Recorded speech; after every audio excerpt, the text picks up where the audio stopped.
So it's always a pleasure to be back at the library, and I know that I have to stay over here because of the video, but that's so weird. Usually I'm always wanting to get out in there. So welcome.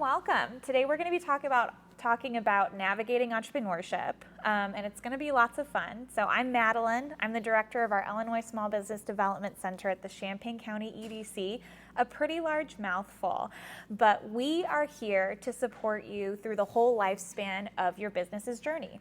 And the wonderful thing about the SBDC is that all of our services are completely grant funded at the federal, state, and local levels. And so what that means is that our services are completely confidential and available at no cost to you. We're really looking to lower the barriers to entrepreneurship, and we're absolutely able to do that with support from the Small Business Administration and the Illinois Department of Commerce and Economic Opportunity, along with lots of city officials who help designate some funds our way. So has anyone heard of the SBDC previously? One hand, I appreciate that. Jordan, you don't count in the back. Thank you. So we provide just anything in the realm of your small business or entrepreneurship. A lot of people associate our services with, okay, I want to start a business, I'm going to go them for resources, and then maybe I won't utilize them anymore. But I'm here to change that narrative. We actually assist with other things revolving your business, including market research, marketing strategy, business plan development. We also help you access funding, learn about local resources on how to maybe secure that $100,000 loan that you're going to need. We also provide resources if you're looking to get more customers, so in the middle of your business, or if you want to pivot to a different industry, and even with exit strategy. So if you are interested in selling your business to an employee or to someone else, how can we position that as advantageous for you? We also have education and training opportunities similar to today's workshop, and these are all on topics really relevant to entrepreneurs and small business owners. And lastly, and this is kind of my favorite component of what we can do for you at the SBDC, is our connection with professional resources. So there are SBDCs all over the state of Illinois, and within these SBDCs are directors and business advisors who have their own respective expertise. So for example, I know how to use QuickBooks, but I am by no means a background accountant. I do have a colleague in another SBDC center who is an expert at QuickBooks and who is previously an accountant. And if you're within the SBDC network as a client of my center, I can just connect you with Marty, and she would be able to assist you again at that no-cost confidential level that we provide. I'm also have previously been working within the entrepreneurial ecosystem within Champaign-Urbana for the past 8 years. So because of those connections that we have within my organization and office, I can also connect you to relevant individuals within our community to help you kind of get to that next level. So we have some additional partners at our SBDC. So what I kind of explained earlier was just the general business advising services within the SBDC network, but we also have the International Trade Center, and that's ITC. I like to refer to it for short. So if you're ever interested in exporting or importing out of the country, they can actually help you navigate that. We also have our Apex Accelerator. So if you're interested in contracting your services with the government, and most commonly this might be seen as I'm a manufacturing company or I'm a construction company who wants to place bids, they can help you navigate that world. I really like utilizing Apex Accelerator to help people get minority business enterprise certified, which can open up the world for opportunities for your small business if you identify as such. I also have resources at the SBA. So this is really helpful in regards to identifying lending or funding that's best for your business. And then since we're funded by Illinois Department of Commerce and Economic Opportunity, DCEO, we also are sometimes one of the first people to know about grant or financial opportunities for small business owners or for communities that may be relevant to entrepreneurs in our area. And we also are typically community navigators to help people apply and increase the likelihood of them obtaining these grants. And lastly, I'm actually housed physically within the Champaign County Economic Development Corporation, and they have their hand in supporting the community in so many ways, but in most notably in job creation, retention, and that also extends to small businesses. So for example, if you're interested in getting a brick and mortar, I could absolutely reach out to my contacts at the EDC, ask, okay, which brokers maybe have a location that meets these specifications. We can essentially just connect you with the broker who has a space that's right for you. So that's kind of my housekeeping. Jordan did some wonderful job earlier today. So let's talk about the outcomes. And you might notice in front of you, you have some gorgeous folders with several resources within those folders. So I have all of the PowerPoint slides printed out for your reference, and also some worksheets that I fully expect. I will not require you to fill any of them out, but absolutely request that you do. And today we're really going to focus on understanding the commitments of starting a business, justifying your products or service, and lastly, learn about the local tools to support your entrepreneurial journey. So just as a raise of hands, how many of you have a business right now? Yeah? Would we say like 1 to 3 years, 5+ years, 10+ years?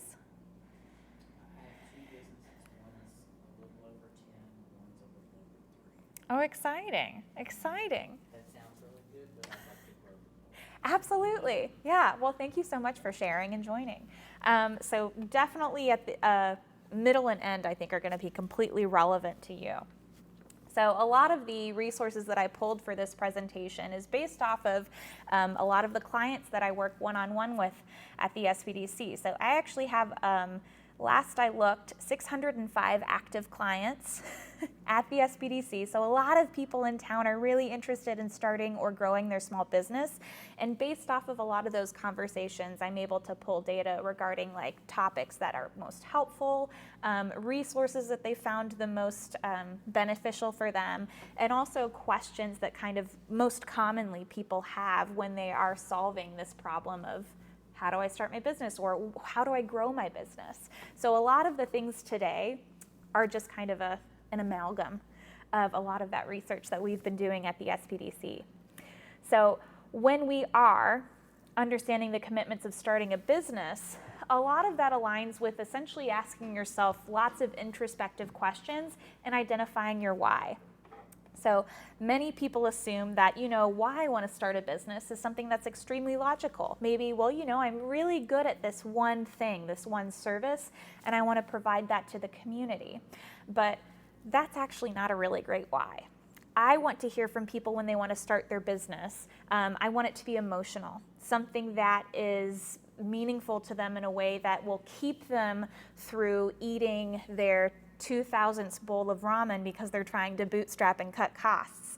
I want to hear a why that really will allow you to stay up late at night, maybe after you work your full-time job, pursuing this side hustle. So 3 questions to kind of help you identifying your why. We want to make sure it's strong. Is it resonating with you? And sometimes I like to play a why game, and I've done this with Jordan previously in the past. Don't worry, we won't do it tonight. But essentially, you just keep on asking yourself the question why. So why do I want to start a business? Well, maybe it's, I'm kind of frustrated with my current job, and I really want to start creating Italian food for my community at large. Why? Well, I grew up maybe in Italy, and I want to share my passion for cuisine with the community around me. Okay, why? So keep on asking yourself why to distill that answer into something that's extremely strong and resonates with your core. Next I have, does your why fit in with your life? If your why is, I want to create something for my community that honors my heritage, my hypothetical Italian restaurant idea, what does that look like? What exactly is your day-to-day commitments and constraints that maybe resonate or don't resonate with this why? Why is it relational to your current life, and where would your why fit in? And lastly, why you? And this is kind of a fun little, let's look at your resume question, but why are you the best person to start this business? And I want to hear a very confident answer. I think that sometimes it's really hard to just say, you know what, I may not have a huge CV or resume, but my life experiences have positioned me in an advantageous position for entrepreneurship. And it's also, it is a lot hard for a lot of the people I've worked with to just acknowledge that they've had really great successes in their lives to set them up for success in entrepreneurship. So make sure your why resonates. Make sure it's strong, it fits in with your everyday life, with your commitments that you have now, and also that it builds you up a little bit too. So showcase those laurels, brush off those shoulders. Needs to be nice and strong. So building off of that, requirements for your business success really needs to say yes to one of these three things. So inside those folders, I printed out, basically it's a feasibility resources that are given to us by the DCEO, and it's a combination of personal questions, so understanding almost who are you as a person to set you up for success with business, and then it goes into questions regarding your business. So what are aspects about your business that are going to succeed within the community you're starting your business in? So I want you to have a resounding yes to one of these three requirements. So does your business serve an underserved need? So my Italian restaurant, maybe there's a community, everybody's talking about pasta, but there's no place to get it from. So I'm essentially going to open up the first Italian restaurant. Next, does the business serve an existing market in which demand exceeds supply? There's one Italian restaurant, but they're booked for the next 2 years. The demand for pasta cannot be maintained by this one Italian restaurant, so I'm going to start my own because the demand is exceeding the supply. Lastly, does the business have a significant advantage over competitors, like price, location, or etc.? So the Italian restaurant existing is downtown. There's not really any parking. It's an old building, and it's not accessible for people who use wheelchairs. So I'm going to open up an Italian restaurant that maybe has a large parking lot, that has ADA compliant a building structure, and that's my advantage over the existing Italian restaurant. Maybe I'll also throw in free breadsticks. That's another one. But I want you to have a resounding yes to at least one of these. And if you're not totally sure if your business does meet these requirements at this stage, I'd really recommend, I actually teach a whole workshop all about validating your business called Starting Your Business in Illinois. And Jordan has access to that, as do we at the SBDC. And we can always share these resources with you. So once you've validated, once you've validated your business, here's kind of that roadmap that I want you to take legally when you're starting. So ensuring that your business will be successful, choosing your legal structure, name registration, making sure you're compliant with your city, state, and any federal regulations. And then looking into how much money can I get for my business, how much money do I need for my business, and what sources of funding do I look for. Next, we're going into writing a business plan, and lastly, looking at marketing strategy that's tailored to your customers. So this is the big overview of the roadmap to how do I start from my idea to actually getting my business off the ground.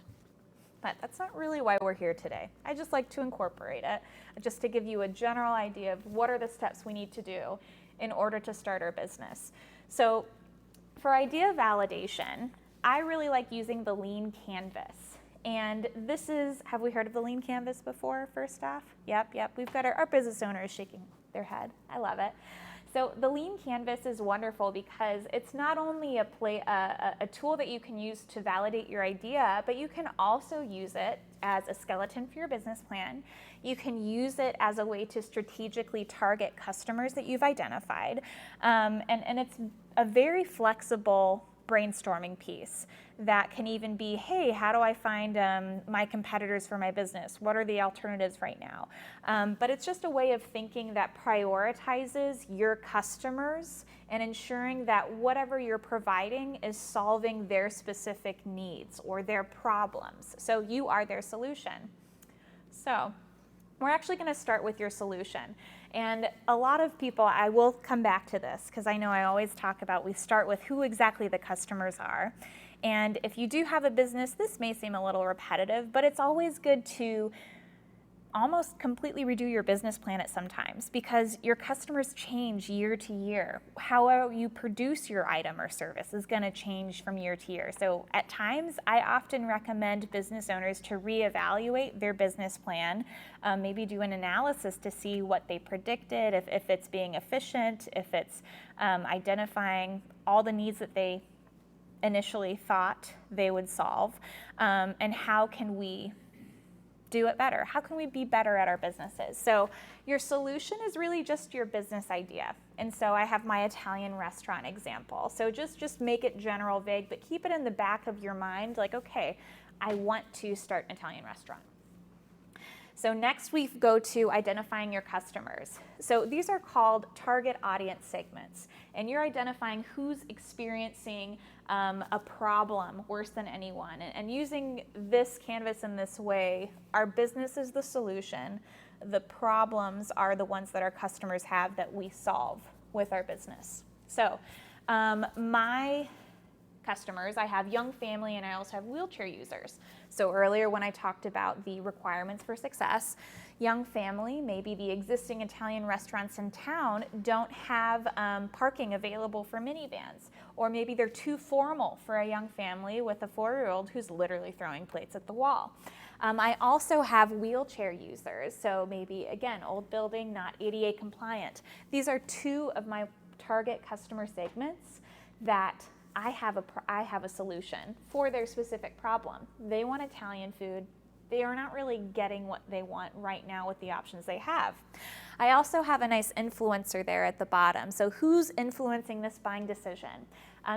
Typically with families with kids, maybe it's the mother or the father, the specific parent who is making the buying decisions, but also the kids. Like, I know my younger sister demanded Olive Garden regularly when we were growing up and would throw a fit if we got anything else.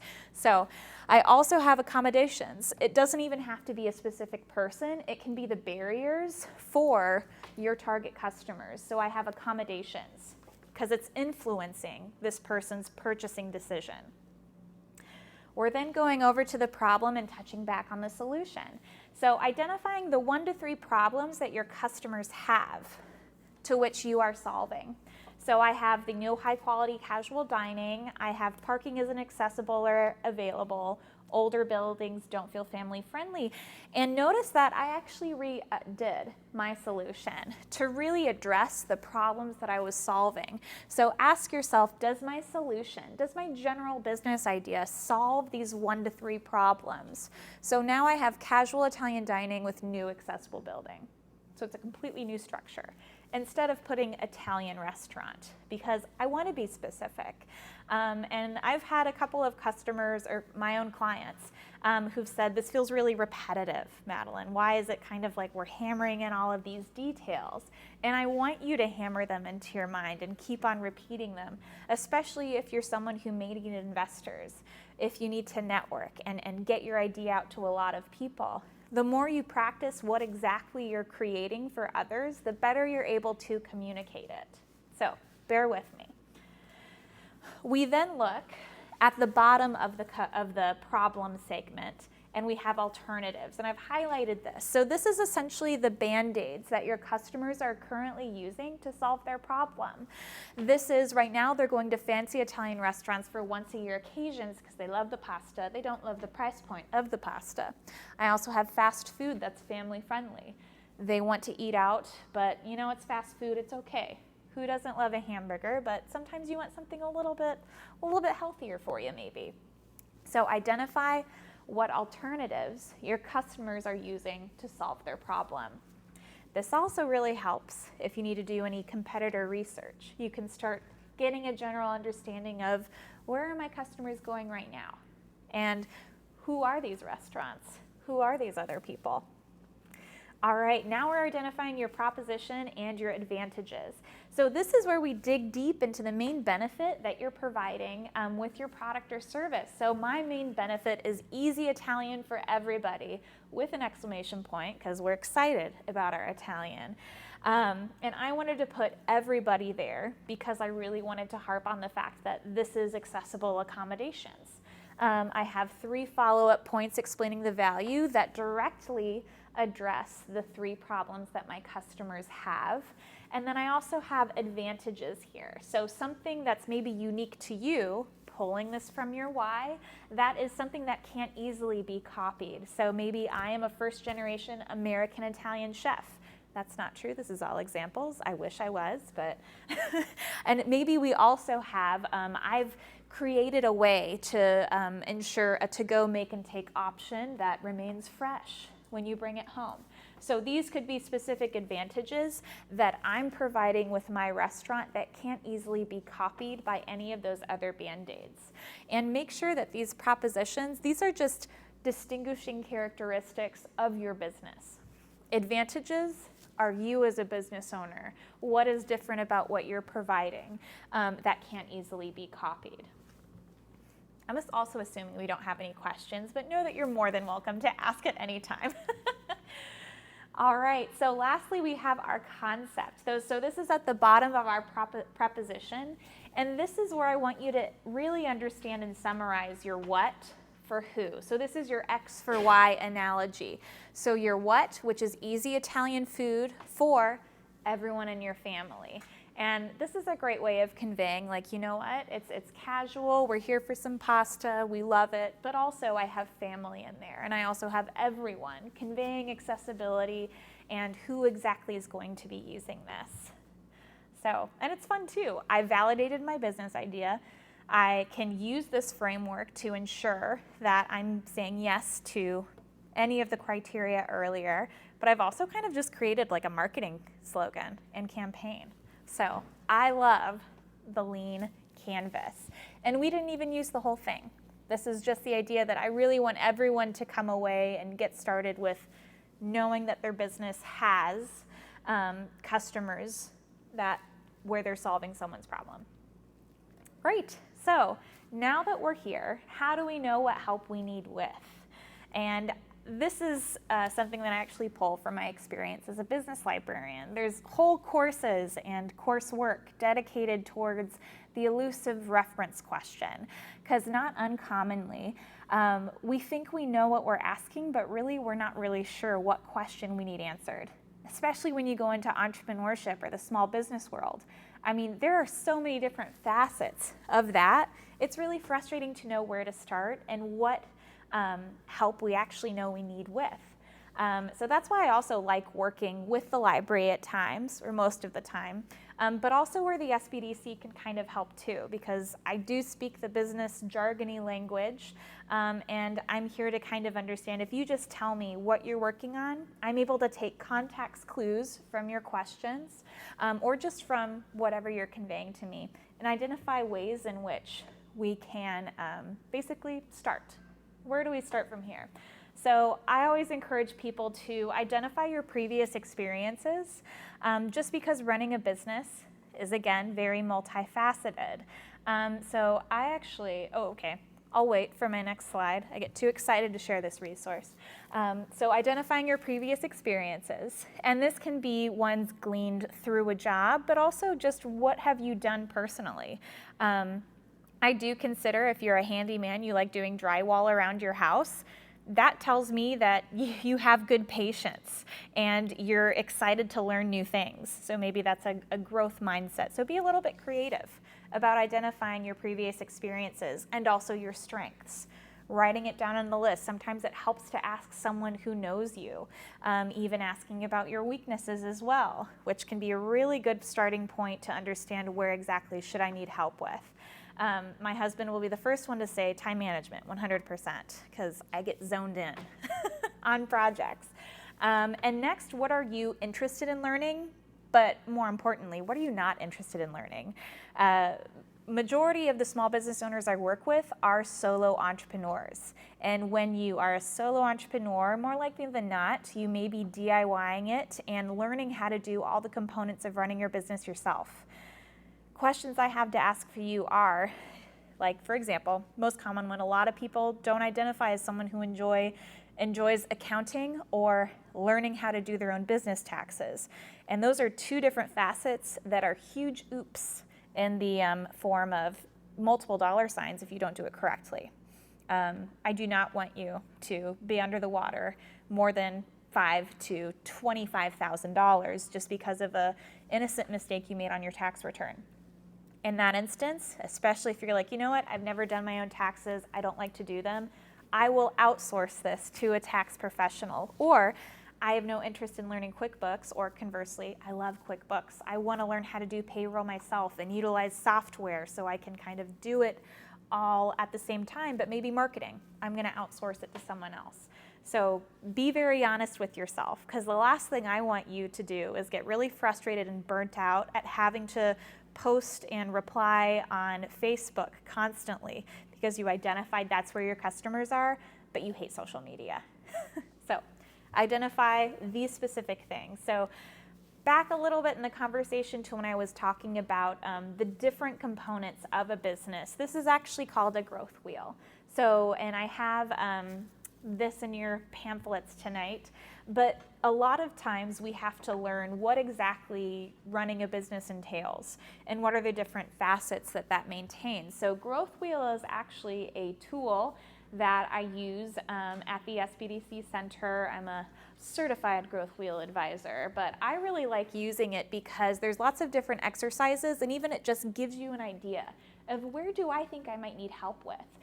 So I typically walk individuals through, basically they can, with these kind of shaded areas, rank themselves on personally, where am I most confident in, / where do I feel as though I might need some assistance, just from a general standpoint, and then we can deep dive in and look at brainstorming tools, resources that are relevant to, for example, market position or products and services, if we need to maybe do kind of an iterative ensuring that your product is relevant within its market. So I encourage you to kind of go through this and just assess your own skills. And the best thing that you can do also as a business owner is not be super, I want you to be confident, but I don't want you to be overconfident. And also, I don't want you to feel as though you have to be an expert in everything, because that's not a great way to run your business. Because especially if we break it down by, if I pay an administrative assistant $18 an hour, but as the owner of a company, I'd pay myself $40 an hour, you're wasting money if you're doing the administrative assistant's job as well as your own. So let's be cost effective and outsource when needed. So this is a tool I use to kind of help clients identify, where should I need help? Where do I need help? What resources should I look for within these specific areas? So I also am a resource queen, and I have large lists of resources that we're now going to kind of start on to help you grow or start your business. So I always like going back to the basics with market research. How many people are familiar with market research? Love it. Yep, I'm obsessed. But this is essentially, there's 3 different facets. If you look at a bullseye, most overarching, we have our industry, then we look at our competitors, then we look at our customers. And it's a way of researching data that's collected by numerous different sources, be it demographic, maybe industry reports, economic reports, and it helps you reduce business risks, identify opportunities, and also determine the efficacy and effectiveness of your service to the general population. So let's dive into some of my favorite ones. So I mentioned industry research, but this is really helpful to understand where your industry is pivoted for success in the grand scheme of things. So I almost encourage people to think of this on a national level. And this looks at lots of external factors that influence your business. So for example, the pandemic. was a huge factor that decimated service industries for the past 3 years. So that was a huge external factor that affected the growth and also dictated a lot of future trends, like Instacart recently went public because it grew so much during the pandemic. And so you can actually get really beautiful industry dossiers and even industry predictions by utilizing some really fantastic online databases. So these are my favorite tools that I like to use to conduct industry research. So a lot of these, so these are all free to use for you. I'm never going to list something that you have to pay for because I think all information is a human right. So I have CUSBDC, that's my organization, then I also have lots of the resources over at the Champaign Public Library. So Vertical IQ is a new one that we have, and I really like it because it also incorporates a financial analysis where you can actually predict profitability later down the line. And it also has a really nice assessment tool that's beautifully colorized, just telling you the risk involved financially of going into a specific field. We also have BizMiner, which is really fantastic for evaluating businesses, especially if you're looking to purchase a business. But this is a really powerful tool for getting started there. And then the library, they have 3 ones that work with industry research, but you may find that some of the library ones do more than one thing. So Mergent Intellect is really fantastic because they actually have nice little dossiers that you can click on once you go research like a large corporation, maybe a public company, so like Olive Garden. We're sticking with the Italian restaurant tonight. I can find their industry number and look at a nice little dossier within there. Same with Business Insights Global. It's not as in-depth as Mergent Intellect, but it has these beautiful SWOT analyses that I like utilizing in order to identify trends where I could compete with a lot of these larger corporations as a small business. We also have Statista. Statista is fantastic for global industry research. They make beautiful information. They also highly recommend signing up for their weekly infographic newsletter. It's really fun, associating baseball trends with presidential decisions at times. Very random information, but fun. But this is really great for the latest global effects. So Statista will not do it by region, and actually any industry report is not going to do it by region. It's just going to do either the nationwide or it'll do it globally. Statista does have some nationwide options, but it's really fantastic too if I'm maybe a chocolatier, I'm a manufacturer, and I want to export to China. I can get an understanding, or Germany, of the chocolate industry in either of those places to see if my chocolates are going to do well over there. But yeah, very, very wonderful tools. And I will say Statista and Mergent Intellect are very, very accessible. I do recommend working with a librarian for any of these if you're kind of new to the research role. And then with any of the resources from the SPDC, you do need to be a client in order to access them, but again, it's no cost to you. All right, so competitive analysis tools. This is where you're identifying your competitors, evaluating them, and ensuring that you're not doing the same thing they are. So I like doing this to really identify opportunities and threats primarily within industries, especially if I look at more public companies. And I can also utilize tools to find direct and indirect competitors. So direct competitors are other Italian restaurants. Indirect competitors would be maybe a fast food place, because people are still going there to eat food, but it's not an Italian restaurant. So indirectly, they're a competitor with me. This is also wonderful to create marketing campaigns, and building your business plan, but let's go into it. So we have PitchBook at the CUSBDC, which is great, especially if you are looking at publicly traded companies and you're interested in looking at information on what exactly these companies are doing relevant to your specific business. We also have Euromonitor, and that's again kind of for international assistance, but this is with competitor research regarding international companies. Emergent Intellect was within industry reports, but they also have lots of really great information about publicly traded companies and the largest companies within your specific industry. Lastly, I have Reference Solutions, which is wonderful for hyper-local research. So it's like White Pages accelerated, essentially.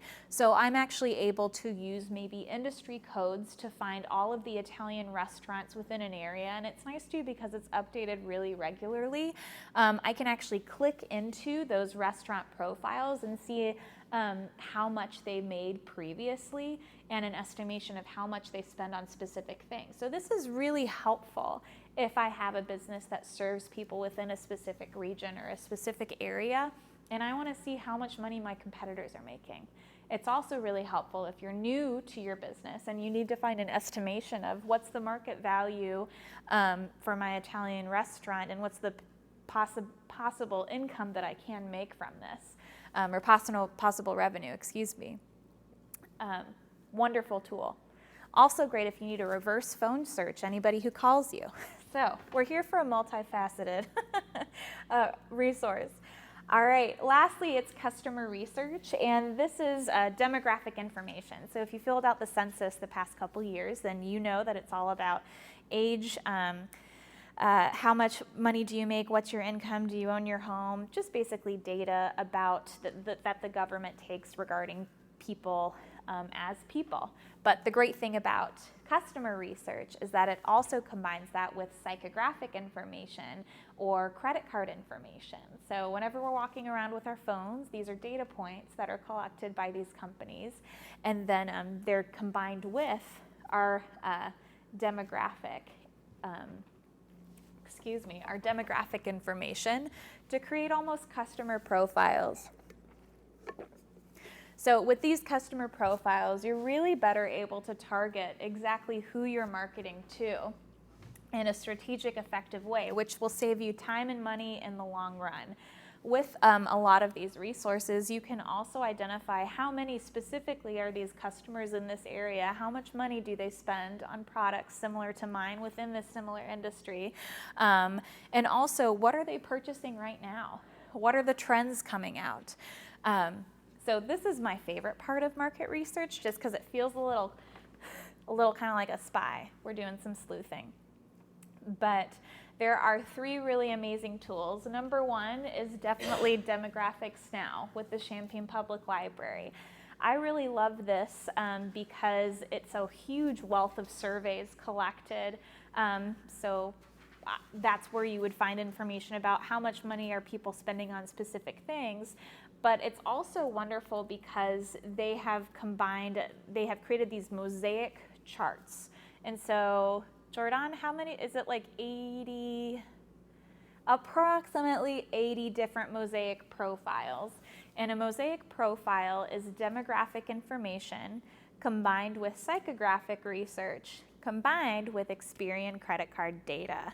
So there's specific profiles, and this is throughout the whole country. And again, there's definitely more than 80. I feel like there's 80, like there's a lot more than 80. But for example, each of these profiles, so the most prominent one in Champaign-Urbana is called Colleges and Cafes. I think it's like 052. And within that group, I can actually see, okay, how old are they? How many people are in their household? What is their income like? And then if I scroll down, it'll give me a really in-depth detail about who exactly are these people. What do they like? And so it'll tell me like, oh, you know, they actually are very involved in politics. They don't have a lot of income, but the income that they do have, they spend wildly. So it also tells me maybe they respond most positively towards audio advertising, which always surprises me, but then I remember podcasts. That's the most effective way to target that colleges and cafes profile is audio advertising. But essentially, those profiles give you a really great baseline, especially if you're not totally sure who your customer is yet. If you've only done kind of this data research, and this is secondary market research. Primary market research is if you have your customer in front of you or like a group of people who may be your customers and you're directly asking them questions. So this is all research. Secondary is research to kind of bolster it up a little bit. Statista has the Global Consumer Survey, which is so much fun to utilize. And Statista also has a really great customer service team if you're kind of confused at it, but also librarians know how to use it. But with the Global Consumer Survey, I can basically get information on what are people's attitudes towards purchasing shoes off of Instagram who are also between the ages of 30 and 40, but who are vegetarian. I'm able to get that information with this Global Consumer Survey. It's really fun to use and just see the trends of what people are most receptive towards and how to market to them. And lastly, I have Mergent Intellect. They do have really great, again, this is 3 for 3 for Mergent. They have basically consumer preference information. They're really fantastic, especially if you're wanting to, you've identified that your customers respond positively towards mailers, so maybe postcards in their mail. I can essentially open up a new tab within there. I can find people who have previously purchased maybe newspapers or books specific to food and wine. That's an interest for them. Again, Italian restaurant kick. I'm also going to identify people who have more of a disposable income, so maybe their household wealth is approximately $200,000 and above. Also child friendly. I'm going to identify people who have children. I can basically put in all of that criteria for my ideal customer, make sure it's geographically contained to Champaign, maybe, and then get the addresses of everybody who has filled within that. So, and then I can just go ahead and send them a postcard. Isn't that so handy? It's a little creepy, but it's fun. And again, like just this research saves you so much time and money, especially like you're not going to just be sending a postcard into the void. There's no screaming into the void here. We're utilizing a lot of these resources combined with market research techniques to make the best educated decision for our business. Do we have any questions about market research tools? Okay, great. We're moving on towards other resources, so business plan tools. If you're in the beginning of your business, and you're not really sure where to start with your business plan, Growth Wheel and Live Plan and Plan Builder at the library are 3 amazing resources that actually have parameters where it's just a plug and play.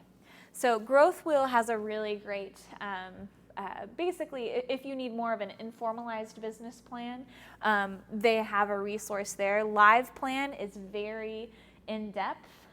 You can actually create pitch files from this. It's also really fantastic for existing business owners. You can link up your QuickBooks online and create projections.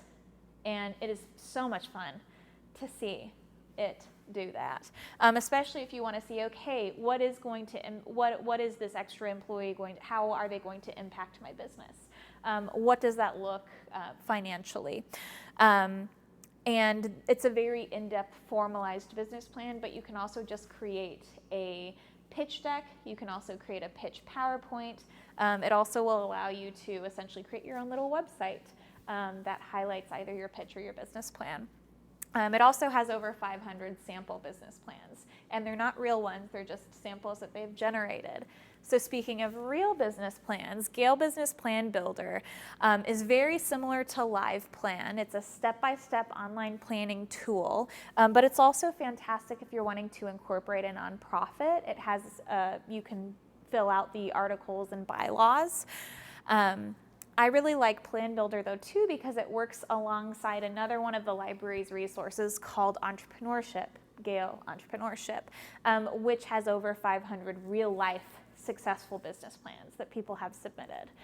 So it's really wonderful also to see the diversity within business plans there, because sometimes you don't need something extremely formalized. Sometimes you just need a little skeleton to help you direct your way.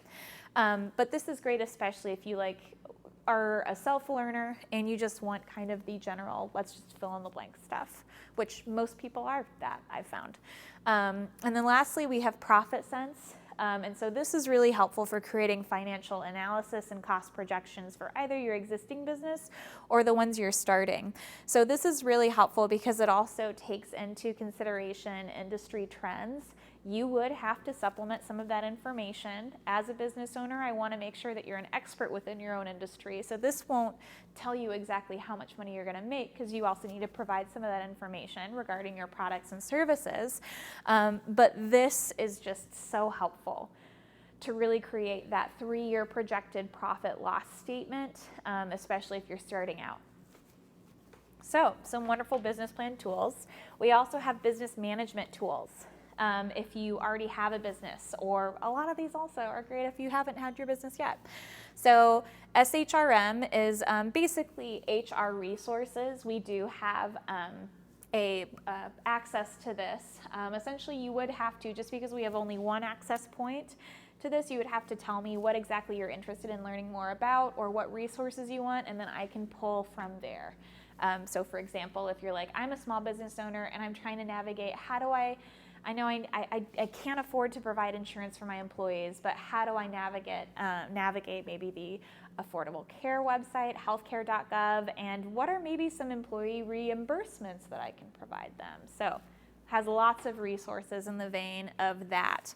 Growth Wheel, I'm mentioning again, just because they have lots of really wonderful resources and focus areas if you're already managing a business, to help you identify where can I actually come up, or what are some specific exercises I can use to target more clients, or to maybe hire someone, and how do I identify the process for who's the ideal candidate for me. For example, LinkedIn Learning is my best friend. I use it all the time. This is, a lot of people say, oh, I love YouTube University. I love that this video will be on YouTube, but a lot of times it's wonderful that people can upload things, but it may not be the accurate information that you need at this point in time. LinkedIn Learning is taught by experts and professionals in their fields. The information here is extremely accurate. It's also really exciting because of how it works with LinkedIn, the social media platform for professionals. So it actually identifies, especially if I'm a small business owner or an entrepreneur and I want to see what other entrepreneurs are highly skilled in, or if I'm an HR professional. LinkedIn Learning actually takes information from LinkedIn and identifies the right courses with relevant keywords, which are the right skills that you need the most experience in. So they've already done the hard work of determining what is it I need to be good at. So fantastic I love it using for financial literacy. I've been really enjoying their most recent workshops on AI. I mean, I use it all the time too. So fantastic learning platform. Profit Sense, I mentioned earlier with the other tools for your business plan, but this is still a really great way of looking in a different light at your existing finances and what are some opportunities. And it's really exciting to use a Profit Sense too, because this is an accounting tool that real life accountants use. So they have lots of really wonderful support to ensure that your financial performance is optimized. And lastly, QuickBooks Online. I lied earlier when I said that I won't talk to you about anything that you'd have to pay for, but if you are an SBDC client, you do get 30% off your first year, which is wonderful to mention. All right, we also have marketing support programs at the SBDC. So if you already have a business, or if you need where you need kind of assess my website, assess my social media, we've already paid for this programming for you to participate in as business owners. So Planin will reassess your website, they'll reassess your social media. They also provide a brand jumpstart. So if you're like, you know what, I'm ready for a new logo, or I need a logo for my business, they will actually collaborate with you to create one. Again, we've already paid for this. We also, within my offices, we have the Champaign County Small Business Microloan Fund. It's actually run by a nonprofit called Justine Peterson, and their whole goal is to eliminate barriers to financial literacy. So in traditional loan sense, a lot of small business owners need to have high credit or have large amounts of collateral or a large amount of just cash flow or money down in order to access financing. Not so with the microloan fund. So this is perfect for individuals who don't have great credit, or they have lots of debt, or they don't have the collateral needed. These are small business loans up to $50,000. So it may be something that you'll need, maybe not, but I always like mentioning it because we want to make sure that your business can run, and you'll need money to get that happening. So lastly, how do we find resources for support? So these 3 questions for you are going to kind of revolve around: where do you reside, what type of business are you starting, and what do you or what do you not know? So I have a whole, I know we're running shorter on time, but these are essentially resources for you that you should absolutely utilize to start or grow your business. So understanding that the Champaign County Economic Development Corporation can absolutely help you identify either trends in the area with business development, or hey, I need to hire someone. How should I go about that? Do you know any opportunities? Or even, hey, the city of Champaign, it looks like there's this loan that I'm thinking of applying for. They are directly there to help. Need I say more? Champaign Public Library, literally everything for you. Chambers of Commerce. So this is where, look at where you are regionally, what you're wanting to do. We have 2 in Champaign. One's the Black Chamber of Commerce, Champaign Chamber of Commerce, but there's one in Mahomet, Monticello, Rantoul. Look at where you're at. Wonderful for networking. Also member discounts, especially if maybe you need some state training in specific areas. Look at your local tourism spots also for resources. Experience Champaign-Urbana. They have access to some extremely amazing information, especially if you rely upon people to come in your doors to purchase a product or service from you. They also are fantastic if you're maybe wanting to, how can I best optimize my services around larger events in the community? They're more than happy to talk to you about that. Or if maybe you're having a conference in the area, you're inviting a lot of people in, they actually help you organize those things. So the Experience Champaign-Urbana, fantastic group to just work with and learn more about how their resources can benefit you as a business.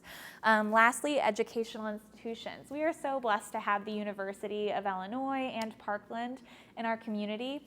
And with the University of Illinois, there is Research Park. Has anyone been to any of the workshops at Research Park? Is it because you thought they were just for the university? Because they're not. Yeah, I know, that was, before I got to kind of really dig in, I also thought that too, but no, these are absolutely open to the public. And they have lots of incredible networking events, but also resources, especially if maybe you're in the fields of health or agricultural technology. I also have on here reaching out to your local city government. Don't be intimidated by them. They're actually pretty wonderful people. And this is where you get information like economic incentives, any new business development coming into town, licenses, zoning requirements, and that note. Also, just having a good relationship with your public health district if you're providing anything that people consume. That can really set you up for success in the long run, or at least when you start your business or when you're getting your business started. I also have the Regional Planning Commission, and this is actually fantastic for gap financing. So for example, you get a loan, it only covers 50% of your project. You can actually apply to them and they'll provide additional financial assistance for the remaining 50. So fantastic program.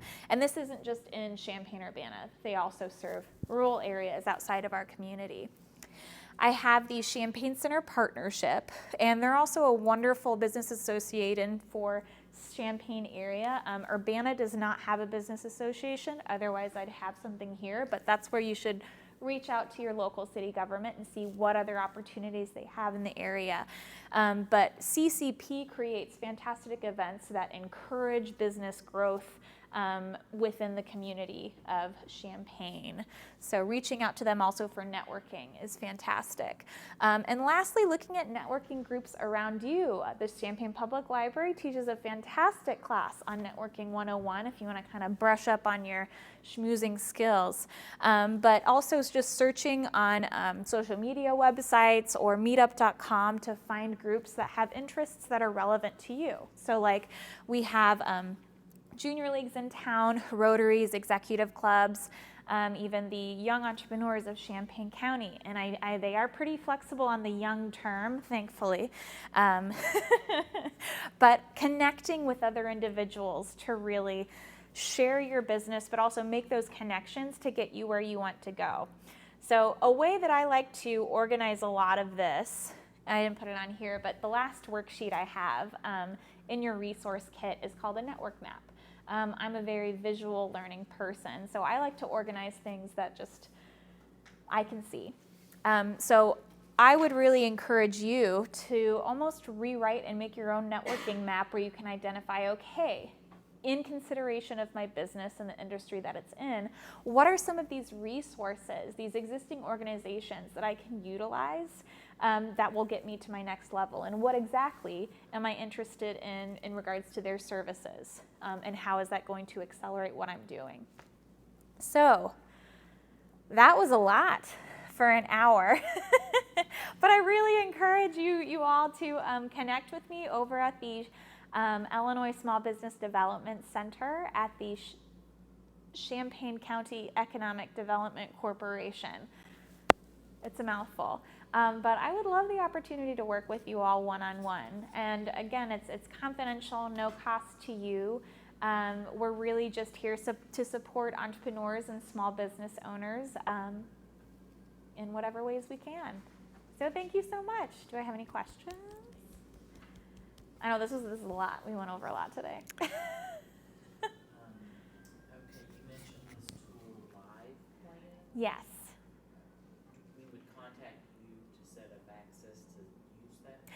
Yeah, so Live Plan, the question was how would one use Live Plan? So first off, you would need to become a client of the SBDC Center, and I have my business cards in there, and even if you go to our website, cusbdc.org, you could just sign up to become a client, and then you could essentially, we would make an appointment, but if you just wanted access before we made an appointment, you could just send me an email requesting it. I would create a company profile for you and then send you an invitation online for you to access it. Yeah. So you don't have to wait for a one-on-one meeting with me. If you just have a really short question, feel free to send an email. And email is the best way to get a hold of me just because since I do one-on-one meetings all day long, unless you're just really into phone tag, which I'm happy to facilitate that, but email's the best way to get a hold of me. But great. And if it's okay to share, we'll also have Madeleine here on the second Thursdays of the month in Yes. our launch space.